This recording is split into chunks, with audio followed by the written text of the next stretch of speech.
موجة التسونامي اكتسحت كل ما يعترض طريقها، متسببة في اندلاع حريق مهول في إحدى المصافي النفطية. موجة التسونامي جرفت أيضا السيارات والسفن في مشاهد شبيهة بيوم القيامة. مركز المحيط الهادي للإنذار من التسونامي أصدر إنذارا يشمل اليابان وروسيا وجزر ماريان. الزلزال العنيف أحدث هلعا كبيرا في قلوب اليابانيين،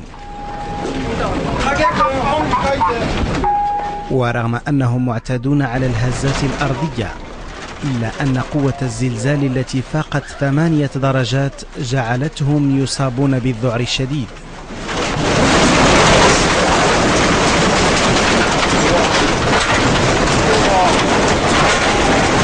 الكثير من اليابانيين سارعوا إلى الخروج من منازلهم ووضع خوذات على رؤوسهم تقيهم من أخطار سقوط زجاج المباني.